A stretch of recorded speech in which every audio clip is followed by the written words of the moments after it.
Capital TV Bihar देख रहे हैं। मैं हूं आपके साथ समीक्षा तिवारी।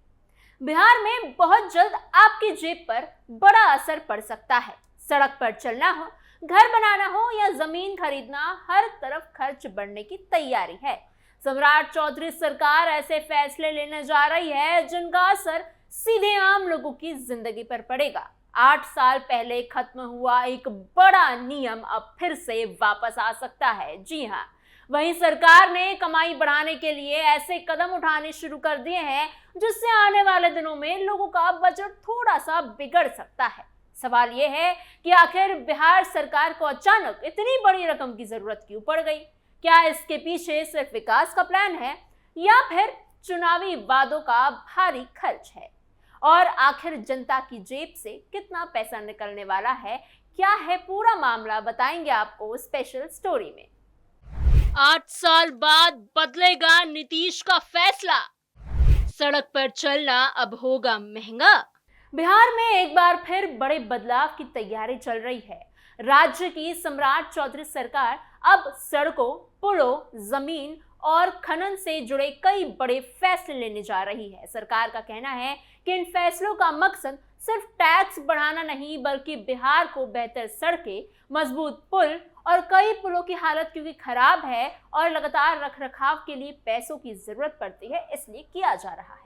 ऐसे में सरकार अब नए नीति के जरिए अपना राजस्व बढ़ाकर विकास कार्यों को तेज करना चाहती है। पूर्व मुख्यमंत्री नीतीश कुमार ने 1 अप्रैल 2018 को राज्य सरकार के सभी पुलों और स्टेट हाईवे से टोल टैक्स वसूली पूरी तरह खत्म कर दी थी। उस समय बिहार में 54 सड़कों और 116 पुल पर टोल टैक्स लिया जाता था। लोगों को राहत देने के लिए ये फैसला लिया गया था और उस समय इसे काफी सराहा भी गया था। लेकिन अब हालात बदल चुके हैं। बिहार में सड़कों का नेटवर्क पहले से काफी बड़ा हो चुका है।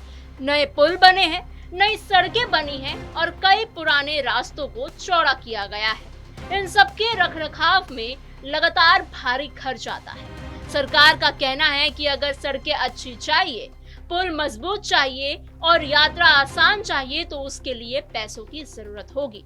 अब राज्य में सरकार का चेहरा बदल गया है। नीतीश कुमार की जगह भाजपा के सम्राट चौधरी मुख्यमंत्री हैं। उनकी सरकार एक बार फिर पुलों और सड़कों पर चलने के लिए शुल्क लेने की तैयारी में है। लंबी दूरी वाले स्टेट हाईवे से लेकर कम दूरी वाले स्टेट हाईवे तक पर टोल वसूला जा सकता है। हालांकि सरकार ने साफ कर दिया है कि ग्रामीण सड़कों को इस नीति से बाहर रखा जाएगा ताकि गांव के लोगों पर ज्यादा बोझ ना पड़े। यानी जिन रास्तों का इस्तेमाल बड़े पैमाने पर व्यापार, ट्रांसपोर्ट और लंबी दूरी की यात्रा करने के लिए होगा, उन्हीं पर टोल टैक्स लागू किया जाएगा। सरकार बिहार सड़क यूजर फ्री 2026 पॉलिसी लाने की तैयारी कर रही है।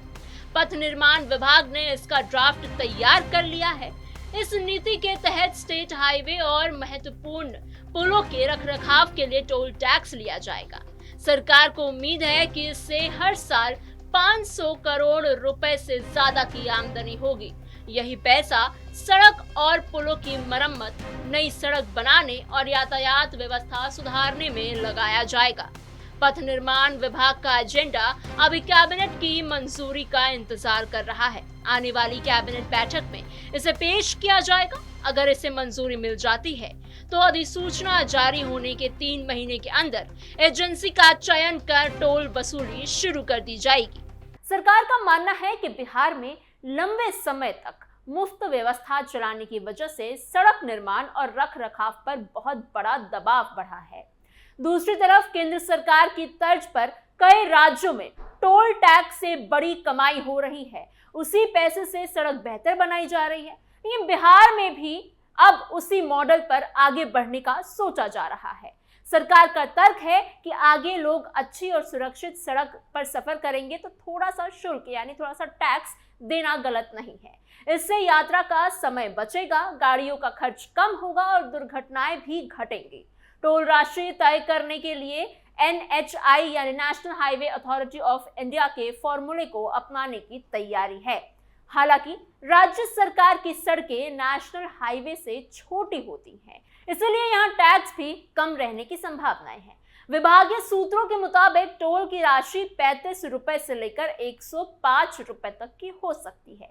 कम दूरी पर कम टैक्स और ज्यादा दूरी पर ज्यादा टैक्स देना होगा। सरकार ये भी दावा कर रही है कि ये राशि आम लोगों की जेब को ध्यान में रखकर ही तय की जाएगी।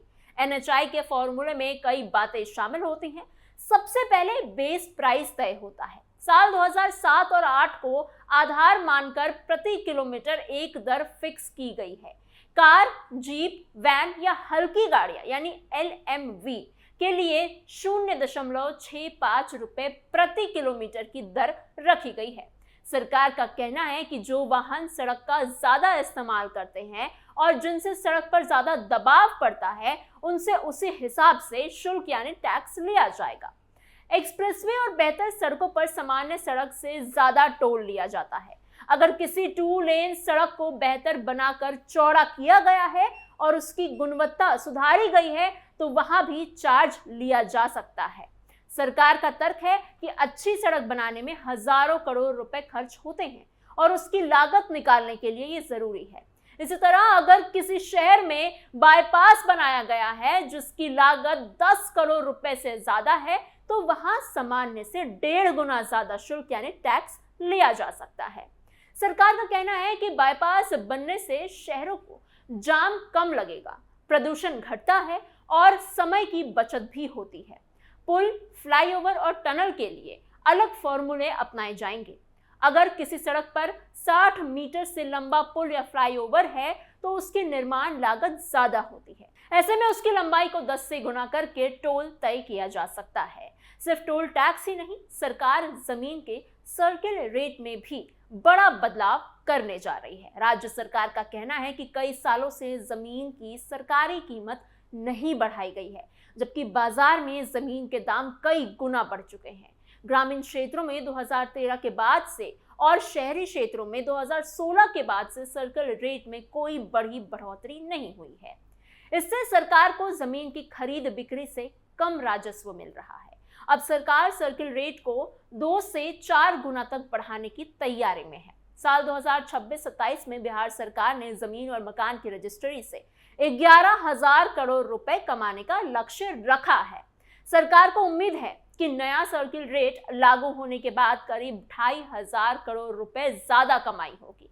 सरकार का कहना है कि इस पैसे से स्कूल, अस्पताल, सड़क और बिजली जैसी सुविधाओं पर खर्च बढ़ाया जाएगा। रेवेन्यू बढ़ाकर विकास का प्लान। बिहार में बदल रहा इकोनॉमिक मॉडल। जमीन खरीदने वालों पर इसका असर जरूर पड़ेगा, क्योंकि रजिस्ट्री के समय स्टैंप ड्यूटी और कोर्ट फीस सर्किल रेट के हिसाब से तय होती है। बिहार में शहरी इलाके में पुरुष से पुरुष के बीच जमीन खरीद बिक्री पर 8% स्टैंप शुल्क और 2% कोर्ट फीस लगती है, यानी कुल 10% राशि देनी होगी। लेकिन सरकार का तर्क है कि अगर जमीन की असली कीमत करोड़ों में है और सरकारी रिकॉर्ड में वो बहुत कम दिखाई जाती है तो इससे भ्रष्टाचार और काले धन को बढ़ावा मिलता है। इसलिए वास्तविक बाजार मूल्य के करीब सर्किल रेट होना जरूरी है। सरकार का तीसरा बड़ा कदम खनन क्षेत्र से जुड़ा हुआ है। बिहार सरकार ने बालू, पत्थर और मिट्टी के खनन दरों में भी बढ़ोतरी की है। खान एवं भूतत्व विभाग की सालाना आमदनी अभी करीब 3,850 करोड़ रुपए है। सरकार का लक्ष्य है कि 2028 तक इसे बढ़ाकर 5,000 करोड़ रुपए तक पहुंचाया जाए। इसके लिए नीतिगत और प्रशासनिक स्तर पर कई बड़े फैसले लिए गए हैं। सरकार ने पत्थर खनन की रॉयल्टी दर बढ़ा दी है। सरकार का कहना है कि लंबे समय से दरों में बदलाव नहीं हुआ था, जबकि बाजार की कीमतें लगातार बढ़ती जा रही थी। इससे सरकार को नुकसान हो रहा था। अब नई दर लागू होने से सरकारी खजाने में ज्यादा पैसा आएगा। खनन क्षेत्र में पारदर्शिता लाने के लिए ई नीलामी की व्यवस्था भी शुरू कर दी गई है। अब बालू और पत्थर के नए माइनिंग ब्लॉकों का आवंटन सिर्फ ई ऑक्शन के जरिए ही होगा। सरकार का दावा है कि इससे बिचौलियों की भूमिका अब एकदम खत्म हो जाएगी। भ्रष्टाचार कम होगा और सरकार को सही कीमत मिलेगी ताकि राजस्व में बढ़ावा हो सके। इसके अलावा रोहतास जिले के प्रसिद्ध करवादिया पहाड़ सहित करीब 25 सालों से बंद पड़ी पत्थर खदानों को फिर से शुरू करने की तैयारी चल रही है। जी हाँ, इसके लिए पर्यावरण और वन विभाग से NOC ली जा रही है। सरकार का कहना है कि इससे रोजगार बढ़ेगा और स्थानीय अर्थव्यवस्था को फायदा होगा। कुल मिलाकर बिहार में अब विकास के लिए नए आर्थिक मॉडल पर काम शुरू हो चुका है। टोल टैक्स की वापसी हो, सर्किल रेट में बढ़ोतरी हो या फिर खनन से ज्यादा राजस्व जुटाने की योजना हो, सरकार इन सभी फैसलों को राज्य के विकास से जोड़कर देख रही है। आने वाले महीनों में जब ये नीतियां पूरी तरह से धरातल पर लागू हो जाएगी, तब इसका असर सीधे आम लोगों, व्यापार, ट्रांसपोर्ट और राज्य की अर्थव्यवस्था पर दिखाई देगा। सरकार का दावा है कि शुरुआत में लोगों को बदलाव बड़ा लग सकता है, लेकिन लंबे समय से ये फैसले बिहार को बेहतर सड़कें, मजबूत इंफ्रास्ट्रक्चर, ज्यादा रोजगार और तेज विकास देने का काम करेंगे। फिलहाल इस खबर में इतना ही। आपकी इस पूरी खबर पर क्या सोच विचार है, हमें कमेंट बॉक्स में जरूर बताइएगा। ऐसी और खबरों के लिए बने रहिए कैपिटल टीवी बिहार के साथ।